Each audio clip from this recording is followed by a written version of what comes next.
हाँ चलिए, गो head.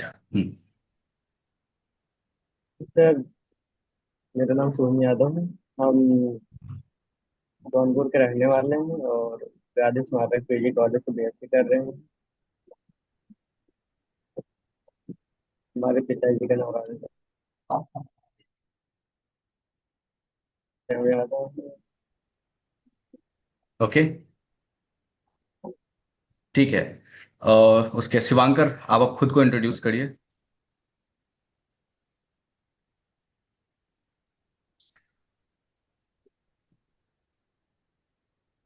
Sir, मेरा नाम शिव शंकर है। मैं गांधी स्मारक पीजी कॉलेज में हूँ। बीएससी का छात्र हूँ। मेरे पिताजी का नाम प्रहलाद प्रजापति है। मैं बांगरकला ग्राम से निवासी। ठीक है। सैमसंग एस एम, इनका क्या नाम है, कोई बता सकता है?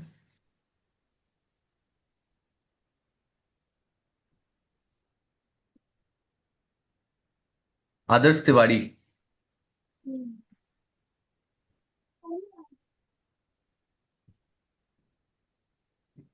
सर, मेरा नाम आदर्श तिवारी है। मैं गांधी स्मारक पीजी कॉलेज में बीए का छात्र हूँ और हम्म।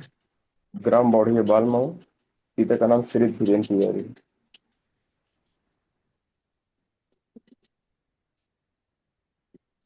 ओके, और ठीक है। हाँ बोलिए। आलोक प्रताप सिंह।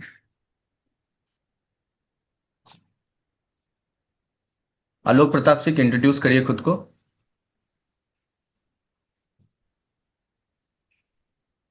हाँ, हेलो। जी बोलिए। हेलो। हाँ, डॉक्टर आलोक प्रताप सिंह बिसेन। अच्छा अच्छा। ओके। जी। जी सर बोलिए। जी जी। ओके, ठीक है फिर।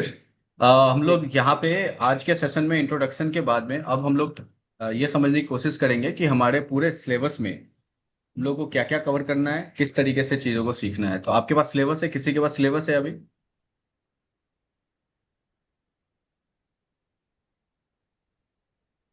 किसी के पास सिलेबस है?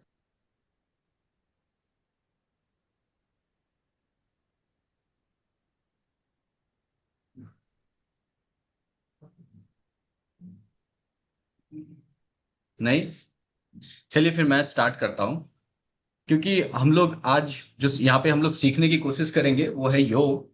तो योग के लिए कुछ नियमों को और कुछ बेसिक, यू नो, जो फाउंडेशन जिसको कहते हैं, फंडामेंटल और फाउंडेशन, इसके बारे में चर्चा कर लेते हैं। और नेक्स्ट क्लास में हम लोग प्रैक्टिकल और थ्योरेटिकल दोनों को मिक्स करके करेंगे, ठीक है? ओके। आप लोग नोट डाउन भी कर लीजिएगा, वैसे भी ये मैंने रिकॉर्डेड रखा हुआ है। तो इस सेशन के बाद जो हम लोग अभी लाइव सेशन कर रहे हैं, इसकी रिकॉर्डिंग आप लोगों को शेयर कर दी जाएगी। आप उसको डायरेक्ट भी देख सकते हैं रिवीजन के लिए। ओके। सबसे पहले बात करते हैं कि योग का विषय क्यों महत्वपूर्ण है और किस लिए हमें पढ़ाया जाता है योग। ठीक है। दो तीन चीजें हैं जो हमें सबसे ज्यादा समझने की जरूरत है आज के समय में। वो ये है कि योग अब एक तरीके से हमारे हेल्थ केयर सिस्टम का अभिन्न अंग हो चुका है। और इसको सीखना और समझना इसलिए जरूरी है क्योंकि आज के समय में हेल्थ केयर या मेडिकल का जो खर्चा है बहुत ज्यादा हो गया है। अगर आप योग को अच्छी तरीके से समझते हैं, आप उसको अपने लिए इस्तेमाल कर पाते हैं, अपने फैमिली के लिए इस्तेमाल कर पाते हैं, या आप जब कहीं काम करेंगे, कहीं पे जॉब करेंगे, वहां पे भी आपके लिए बहुत कारगर होगा। अपने कलीग्स के बीच में भी। और एक फंडामेंटल, एक बेसिक लेवल का नॉलेज होना बहुत जरूरी है। चाहे आप कोई भी विषय पढ़ रहे हो, किसी भी स्ट्रीम में आप अपना ग्रेजुएशन कर रहे हो, योग को सीखना और समझना इसलिए बहुत आवश्यक हो जाता है। क्यों? कि आप जब बाहर देखेंगे, कहीं करियर किसी भी लेवल पे देखेंगे, चाहे कोई कंपनी में हो, प्राइवेट सेक्टर में हो, सरकारी संस्थान में हो, कहीं पे भी हो, आप देखेंगे कि योग अब मैंडेटरी विषय हो गया है। उस तरीके की सेशंस होते हैं लोगों के, उसको बोलते हैं हेल्थ और वेलबींग के लिए, मेंटल हेल्थ के लिए, अपनी फिटनेस बनाए रखने के लिए, इन सब में बहुत कारगर है। और आज के समय में जितना भी रिसर्च हुआ है, उन सब रिसर्चों के माध्यम से यही देखा गया है कि प्रिवेंटिव हेल्थ, यानी इसको बोले कि बीमार ना हो, इसकी विधा अगर हमें सीखनी हो तो उसमें योग को सबसे पहले प्रायोरिटी में रखा जाता है, बाकी सारे फिटनेस एक्टिविटीज में। साथ ही योग सिर्फ और सिर्फ फिटनेस या शरीर तक ही नहीं है, ये मन के लिए, बुद्धि के लिए, हर तरीके से बहुत कारगर है। इसलिए विद्यार्थी जीवन में अगर आप इसको सीखेंगे तो आपके लिए बहुत कारगर हो। ठीक है। क्योंकि विद्यार्थी जीवन में क्या होता है, जिम्मेदारियां बड़ी होती हैं। वैसे तो विद्यार्थी होने के बाद जिम्मेदारियां और बड़ी होती है, लेकिन अभी की जिम्मेदारियां जो होती है वो बहुत वैसी होती है जिसमें बहुत शार्प माइंड चाहिए। मतलब आप ये समझ लो कि आपकी बुद्धि और आपका विवेक इतना शार्प होना चाहिए, इतना तेज होना चाहिए कि विषय की गहराई को भी समझ लें और खुद को इस तरीके से प्रिपेयर करें कि आप फ्यूचर में बहुत अच्छा कर सकें। यानी जिसको बोलते हैं फाउंडेशन बनाने का, या आप समझ लीजिए नींव मजबूत करने का समय है। तो इस समय में योग को सीखना, समझना और जानना बहुत जरूरी है। और अगर अभी आपने सीख लिया, तो जब आप आपके जीवन को स्टार्ट करेंगे, कहीं जॉब में रहेंगे, कहीं परिवार में रहेंगे, तो वहां पर ये बहुत आसान हो जाएगा आपके शरीर और आपके मन बुद्धि सबके लिए और बाकियों के लिए। ये तो जेनरिक बात हो गई, सामान्य बात हो गई। अब थोड़ा योग के विषय को योग के तरफ से देखते हैं, थोड़ा साइंटिफिक तरीके से देखते हैं, क्योंकि हम योग विषय को ही जानने की कोशिश कर रहे हैं यहाँ पे, ओवरव्यू नहीं जानना चाहते हैं। तो कुछ नियम है, जिसमें एक तो किताब है, आप लोग ने अगर इसको सुना ही होगा, जिसको हम लोग कोर, या यूं समझ लीजिए कि एक कोर फिलोसफी के तरीके से योग में देखते हैं, वो पतंजलि योग सूत्र है। बहुत फेमस है पतंजलि योग सूत्र, ऑलमोस्ट आप सब उसके बारे में जानते होंगे। पतंजलि योग सूत्र, फिर उसके आगे भी अलग अलग फॉर्मेट ऑफ योगा के बारे में लोगों ने बात किया। लेकिन अगर योग समझने, सीखने, उसके गहराई को समझने, विषय को समझने की बात करेंगे, तो कोर में, फंडामेंटल में पतंजलि योग सूत्र को लिया जाता है। ठीक है। अब पतंजलि योग सूत्र का पहला सूत्र जो है वो कहता है अथ योगा अनुशासनम। सो उसका मतलब ये है कि अब हम लोग अनुशासन की शुरुआत करते हैं। अब हम लोग अनुशासन सीखेंगे। और ये बहुत गहरी बात है कि उसमें ये नहीं बोला कि अभी आसन सीखेंगे, प्राणायाम सीखेंगे, या ये नहीं बोला कि आप चलो कुछ ऐसी मुद्रा सीख लेंगे। उन्होंने सबसे बोला विषय में, विषय को ही बना दिया, यानी अनुशासन को ही पहला विषय बना दिया जिसको हमें सीखनी है, जो समझना है। अब ये अनुशासन क्या होता है, ये बहुत सुनने में तो अनुशासन ऐसा लगता है कुछ नियम बता दिया और उसका पालन करना अनुशासन है। पर अनुशासन और गहराई में है। अगर शारीरिक रूप से, यानी फिजिकल बॉडी के लिए आप अनुशासन को फॉलो करेंगे, तो उससे शरीर डेफिनेटली मजबूत होगा, शरीर जो है वो बेहतर होगा। लेकिन अब अगर मन को भी अनुशासित किया जाए और मन के अनुशासन को समझ लिया जाए और उसको फॉलो किया जाए, तो मन के लिए भी मजबूती आएगी। तो इस तरीके से अभ्यास को उन्होंने हिस्सों में बांट दिया, लेकिन कोर ऑब्जेक्टिव जिसको कहते हैं, यानी ऑब्जेक्टिव फिक्स कर दिया। ऑब्जेक्टिव ये है कि अनुशासन ही ऑब्जेक्टिव है, एक्सेलेंस नहीं।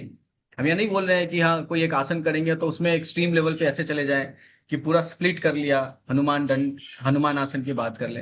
तो उन्होंने किसी ऐसे आसन में उसके एक्सेलेंस या उसके परफॉर्मेंस को कोई स्केल नहीं दिया कि हाँ इसका ये कसौटी है, आप इसमें और बेहतर करते जाइए। उन्होंने बोला कि नहीं, बेहतर की बात नहीं कर रहा हूँ, डिसिप्लिन की बात कर रहा हूँ। ये ठीक है।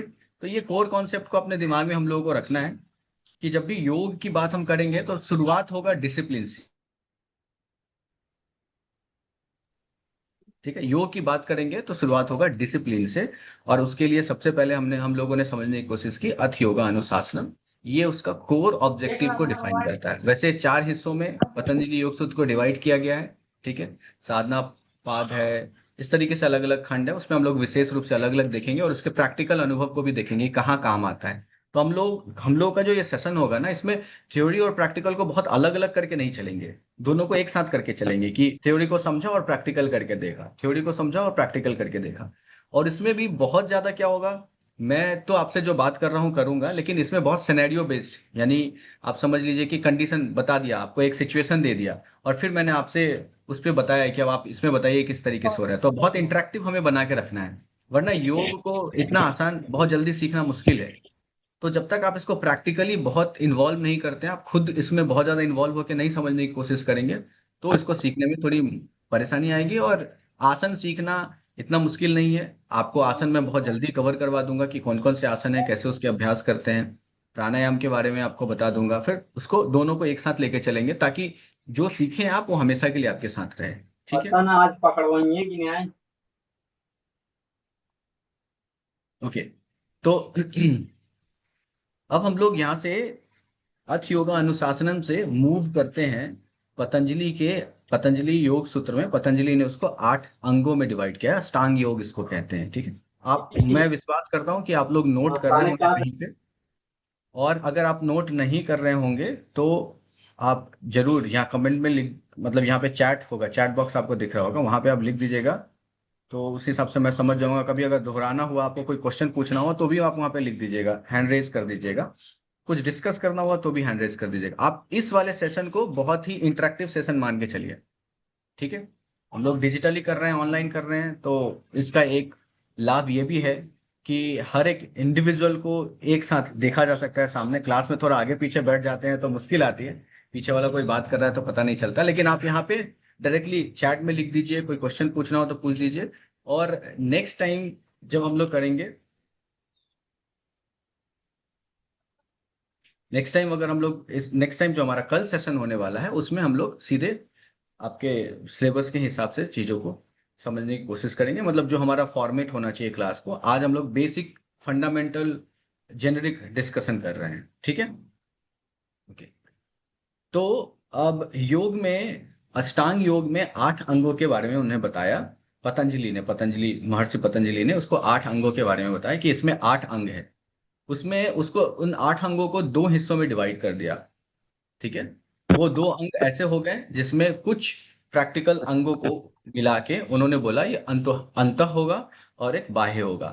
अंतः मतलब प्रैक्टिस करने के लिए वो जो अंदर में प्रैक्टिस किया जाएगा, जिसमें फिजिकली आपको बहुत ज्यादा एक्टिविटीज नहीं दिखाई देंगी।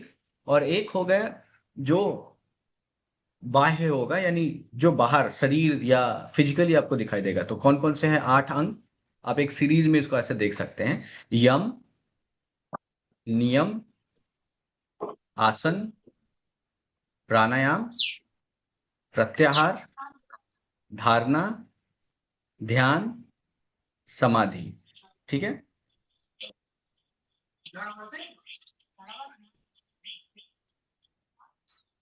तो ये 8 अंगों को उन्होंने कहा कि अंतः साधना और बाह्य साधना के हिसाब से उसको उन्होंने अलग अलग डिवाइड कर दिया। इसमें पहले 4 जो हैं वो बाह्य हैं और उसके बाद वाले आखिरी 4 जो हैं वो अंतः है, ठीक है। अब कई बार डिस्कशन में या कई एक्सपर्ट्स ऐसे मानते हैं कि प्रत्याहार जो है वो शायद बीच में आता है, ठीक है। मैं आपको पहले ही बता दे रहा हूँ, कहीं कहीं पे ऐसे जो कॉन्ट्राडिक्टरी भी मिलते हैं, तो आप उसमें कंफ्यूज नहीं होंगे। आप ये मान के चलेंगे कि कुछ लोगों के मत के हिसाब से अंतः और बाह्य के बीच में, यानी प्रत्याहार को वो अंतः भी मानते हैं, बाह्य भी मानते हैं। कुछ लोग उसको अंतः ही मानते हैं, कुछ लोग उसको बाह्य भी मानते हैं। लेकिन उसके अलावा जितने भी हैं उन सब का जो डिवीजन क्लासिफिकेशन है वो बहुत सही सही अंतः और बाह्य के हिसाब से किया हुआ है। तो 8 अंग हो गए पतंजलि के। अच्छा, अब इसमें यम और नियम, पतंजलि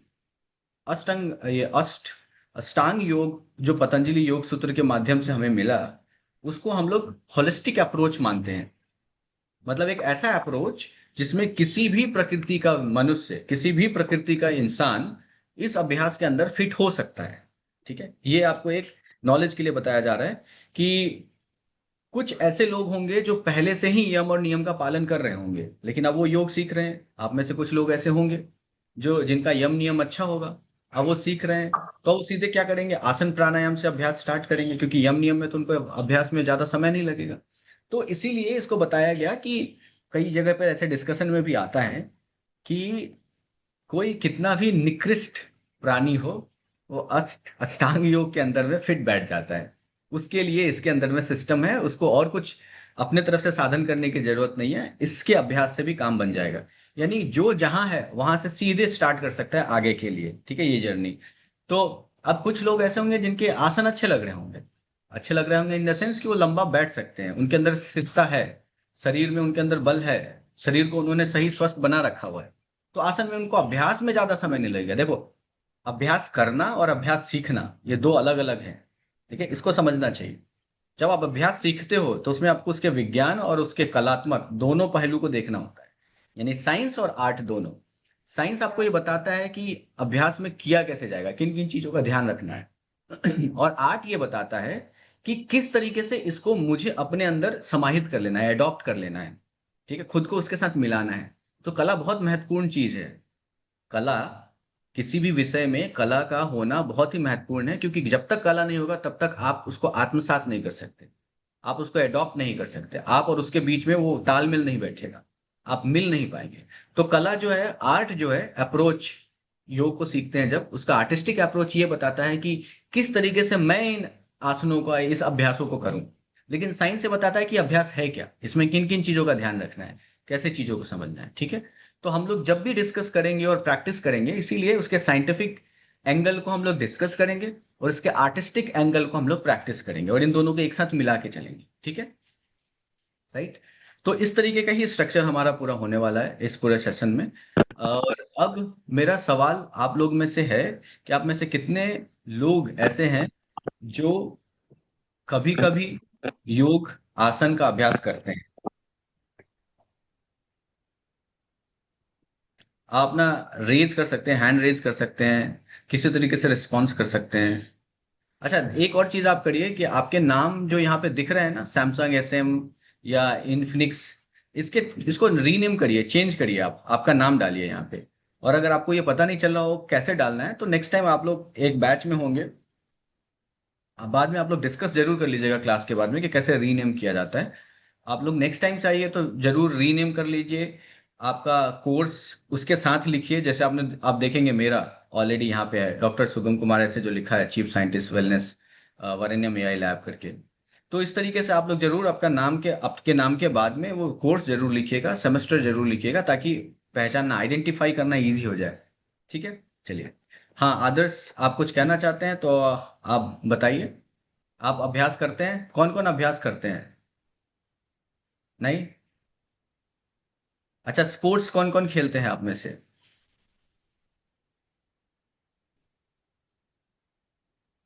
कोई गेम, खेल, खेल में भागीदारी लेते हैं, कुछ खेलते हैं? नहीं, अच्छा, ओके, ठीक है। सो अब ये मैंने इसलिए पूछा, एक चीज समझने की जरूरत है, वो ये कि अगर आप योग करते हैं या आप खेल में इन्वॉल्व होते हैं किसी तरीके से, आप किसी ऐसे एक्स्ट्रा करिकुलम एक्टिविटीज में इन्वॉल्व हैं, जिसमें खास करके खेल की बात करता हूँ, तो योग का अभ्यास आपके लिए बहुत आसान हो जाएगा। पर अगर आप बिल्कुल भी एक्स्ट्रा करिकुलम में नहीं हैं और आप अभी जस्ट स्टार्ट कर रहे हैं, तो मैं आपको इतना जरूर बोलूंगा कि एटलीस्ट आप 5 मिनट रोज का, 10 मिनट रोज का किसी न किसी गेम या किसी न किसी तरीके की एक्टिविटीज में, फिजिकल एक्टिविटीज में इन्वॉल्व होना शुरू कर दीजिए। क्यों कि तुरंत हम किसी चीज को सीखे और उसको इम्प्लीमेंट करने में थोड़ी मुसीबत आती है।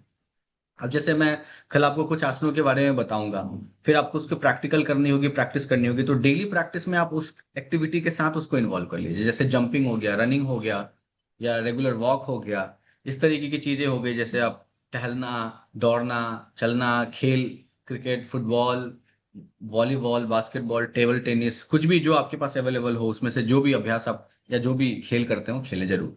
दूसरा, ये मेरा सलाह भी है क्योंकि आप लोग विद्यार्थी हैं। हाँ बिल्कुल सही है, जिम करते हैं तो अच्छी बात है। अब मेरा सलाह भी है कि किसी न किसी एक खेल में जरूर आप लोगों को इन्वॉल्व होना चाहिए, कोई भी एक खेल हो, ठीक है, चाहे किसी भी तरीके का गेम हो जिसमें फिजिकली आप इन्वॉल्व हो सके, ठीक है, वॉलीबॉल, इस तरीके का कोई भी गेम हो, उसमें जरूर से जरूर आप लोग इन्वॉल्व हुए। क्योंकि अगर अभी आपने वो अपने अंदर बिहेवियर, हैबिट नहीं बनाया, ठीक है ना, अपनी आदत अभी ये नहीं बनाई, तो बाद में बहुत मुसीबत बढ़ती है, बहुत मुश्किल बढ़ जाती है। खेलना बहुत जरूरी है, आपके मन के लिए भी, आपके बुद्धि के लिए भी। और योग को भी खेल के रूप में देखा गया है, ओलंपिक में इसका होता है, ठीक है, एक गेम्स है, योग भी एक गेम्स है। तो अब देखें कि तमाम खेलों में योग को इस तरीके से इन्वॉल्व किया गया है कि किसी भी खेल को बेहतर बनाना हो तो आपको योग करना चाहिए। चाहे आप विराट कोहली की बात कर लीजिए, चाहे आप जो टेनिस खेलते हैं उनकी बात कर लीजिए, हॉकी खेलते हैं उनकी बात कर लीजिए, किसी भी गेम की बात कर लीजिए, आप उसमें ये देखेंगे कि उनके परफॉर्मेंस को बेहतर करने के लिए योग का एक बहुत इंपॉर्टेंट हिस्सा है, और हर लोग प्रैक्टिस करते ही करते हैं। कोई भी ऐसा नहीं देखेंगे जो नहीं करता हो, योग सब करते हैं, ठीक है। तो आपको समझ में आया, योग आपके शरीर, मन और आत्मा तीनों के लिए है। आपके बुद्धि को शार्प करता है, आपके मन को मजबूत बनाता है, आपकी याददाश्त को बेहतर करता है, आपके शरीर को हेल्दी बनाता है। और सबसे इंपॉर्टेंट बात, जब पढ़ाई कर रहे होते हैं तो बीमारी सबसे बड़ा बैरियर होता है, ठीक है। अगर आप बीमार होने लग जाएंगे तो आपकी पढ़ाई बहुत खराब हो जाएगी, आपका परफॉर्मेंस बिल्कुल गिर गिर जाएगा। तो योग इसमें तो बहुत ही ज्यादा सहयोग करता है, एक स्टूडेंट के लिए बहुत इंपॉर्टेंट हो जाता है कि वो बीमार ना हो, ताकि उसका परफॉर्मेंस अच्छा रहे। आपके पास जितना भी समय है, जैसे भी आप कोशिश कर रहे हैं, मेहनत कर रहे हैं, आपके पास और भी दूसरे रिस्पॉन्सिबिलिटीज होंगे, उन सबको अगर एक इकट्ठा कर दिया जाए, उसके हिसाब से देखा जाए, तो योग उसमें आपको सहयोग करता है, आपके काम को आसान बना देता है, राइट। अब आपके कोई भी प्रश्न और क्वेश्चन है तो आप मुझसे पूछिए।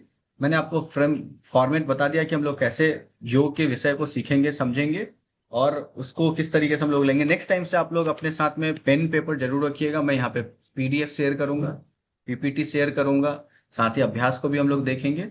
और आप लोग कोशिश करिएगा कि नेक्स्ट टाइम से जब आप बैठे तो आपके पास में नीचे कुछ मैट जैसा जरूर हो, ताकि जब हम लोग सीखें नोट डाउन करें तो उसके साथ साथ अभ्यास भी करते चलें, कुछ कुछ चीज़ों को अभ्यास जरूर करें। ठीक है, तो उसको याद करना आसान हो जाएगा। जब कोई भी चीज़ बिहेवियर प्रैक्टिस में आ जाती है ना, तो हमेशा के लिए याद हो जाती है, और अगर सिर्फ सुनते हैं तो उसको याद करना बहुत मुश्किल हो जाता है। ठीक है, तो चलिए, आप लोग के कोई भी किसी का भी कोई भी सवाल हो तो आप मुझसे जरूर पूछिए यहाँ पे। और मैं चाहूंगा कि अगर आलोक प्रताप सर कुछ कहना चाहें तो वो जरूर यहाँ पे ऐड करें। मैं उनको पिन कर देता हूँ।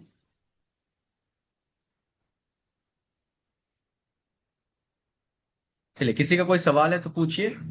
और सर, आप कुछ कहना चाहें विद्यार्थियों से तो जरूर कहिए। हाँ, नमस्ते सर। जी नमस्ते। ये भी जो लोग भी जुड़े हैं, अभी तो पूरे लोग जुड़े नहीं हैं, लेकिन प्रयास करना है कि अगले दिन से जितने लोगों को और लोग भी परिचित हैं सबको बता दें कि समय से जुड़ें और इसको ध्यान से सुने, और इसको ध्यान से सुनने के बाद इसका नोट्स बनाएं और इसको अपने भी आप इसको अपने लिए भी यूज करें और दूसरों को भी बताएं कि योग से और प्राणायाम से क्या लाभ है, क्या हानि है। तो अपने साथ साथ आप समाज का भी उद्धार जी कर सकते जी। हैं। तो इसलिए आपको जी सर, अगले दिन बिल्कुल। से और बच्चों को जोड़ने का प्रयास करें। धन्यवाद। जरूर जरूर, ये वाला वीडियो सर हम लोग यूट्यूब पे भी डाल देंगे, और मैं वो शेयर कर दूंगा ग्रुप में, ताकि जो नहीं आ पाए हैं उनको ये दिख जाए कि हाँ, उनको जो विषय यहाँ पे हम लोग डिस्कस कर रहे हैं वो क्या विषय है। और बाद में कल भी आशा है कि और भी लोग जुड़ेंगे। और किसी का कोई सवाल है तो जरूर आप मुझसे पूछिए। अगर कोई सवाल नहीं है तो फिर हम लोग नेक्स्ट क्लास में मिलेंगे, और उसमें हम लोग अपना प्रॉपर स्टार्ट कर देंगे। बेहिचक पूछिए सवाल, आपको सवाल पूछना चाहिए, कुछ जानना है तो भी आपको डायरेक्टली पूछना चाहिए, किसी भी तरीके का है योग से संबंधित